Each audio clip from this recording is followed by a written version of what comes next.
दोस्तों, ईश्वर ने इंसान को एक तेज तर्रार सोचने वाला दिमाग दिया है, जिससे वो जो चाहे सोच सकता है और उसे हासिल भी कर सकता है।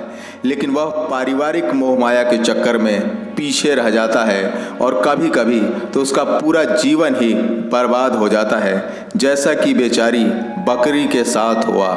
बहुत समय पहले की बात है कि एक चरवाहा था जो रोजाना बकरी चराने जंगल में जाता था। एक शाम जब वह चरवाहा अपनी बकरियों को लेकर बाड़े में पहुंचा और जब उसने बकरियों की गिनती की तो पता चला कि एक बूढ़ी बकरी जंगल में ही छूट गई है।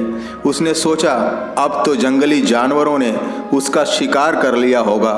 यह सोचकर उसने उसकी खोजबीन ही नहीं की, उसे ढूंढने व तलाश करने की कोशिश नहीं की। उधर जब वह बूढ़ी बकरी झुंड से बिछुड़ गई और अकेले रह गई तो उसे अपनी जान बचाने के लिए अक्ल से काम लिया। उसे रास्ते में शेर के पैरों के निशान दिखाई पड़े। वह शेर के पैरों के निशान के साथ सट कर बैठ गई। शेर ने उससे पूछा कि तू यहाँ क्यों बैठी है? बकरी ने बताया कि जिसके पैरों के निशान हैं मैं उसकी शरण में हूँ और उसी का आसरा लेकर बैठी हूँ। शेर ने देखा कि ये तो मेरे ही पैरों के निशान हैं। अगर यह मेरी शरण में आ गई है और आश्रय ले लिया है तो मुझे इसे नहीं मारना चाहिए। इसके बाद उस शेर ने एक जोरदार दहाड़ लगाई तो हाथी वहाँ हाजिर हो गया। हाथी ने शेर से पूछा, क्या हुक्म है महाराज? शेर ने कहा, इस बकरी को अपनी पीठ पर बिठाकर रोजाना जंगल में चरा लाया कर।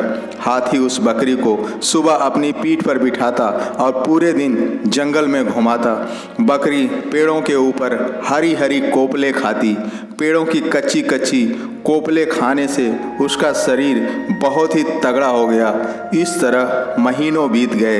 एक दिन बूढ़ी बकरी ने हाथी से कहा कि आज मुझे अपने परिवार की बहुत याद आ रही है, तो ऐसा करो मुझे मेरे घर ले चलो। हाथी ने कहा, ठीक है। अब हाथी उस बकरी को अपनी पीठ पर बिठाकर गांव की ओर चल दिया। गांव के करीब पहुंचकर बकरी ने हाथी से कहा, तू यहीं ठहर, मैं अभी अपने परिवार से मिलकर आती हूँ। जब वह बकरी अपने बाड़े में पहुंची तो परिवार के सारे बच्चे खुश होकर कहने लगे, देखो बड़ी अम्मा लौट आई है, इनकी सेहत भी बहुत अच्छी हो गई है। वे सब उससे लिपट गए। बड़ी अम्मा ने भी उन्हें बहुत लाड प्यार किया। उसकी आंखों से आंसू छलक पड़े। बच्चे कहने लगे, अब हमें कहीं छोड़कर मत जाना, तुम्हारे बिन हम कितने अकेले हो गए थे, अनाथ हो गए थे। चरवाहा भी बहुत खुश था कि बिना हैरानी परेशानी के उसकी खोई हुई बकरी वापस आ गई थी। उधर हाथी ने काफ़ी देर तक उस बकरी का इंतज़ार किया, लेकिन जब वह नहीं लौटी तो बेचारा जंगल लौट गया। अगली सुबह एक कसाई बकरियां खरीदने बाड़े में आ पहुंचा। उसने चरवाहे से कहा कि मुझे बकरियां खरीदनी है। चरवाहा बोला, ठीक है, आप पसंद कर लो।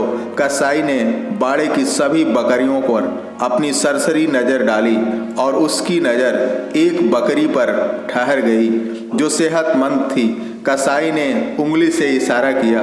दोस्तों, वह कोई और नहीं, बेचारी वही बूढ़ी बकरी थी। इस कसाई ने चरवाहे से पूछा, बोलो क्या लोगे इस बूढ़ी बकरी का? चरवाहा बोला, जो चाहे दे दो। दरअसल यह बकरी गुम हो गई थी, अभी कल शाम को ही लौटी है। उस कसाई ने 2000 रुपया उस चरवाहे के हाथ पर रख दिया और बकरी लेकर जाने लगा। अगले दिन वह बकरी को बाजार ले गया और उसे मारने को उसकी गर्दन पर छुरी रख दी तो बूढ़ी बकरी की अंतर आत्मा से एक ही आवाज़ आ रही थी कि सारे सुख चैन त्याग कर मैं अपने परिवार से मिलने आई।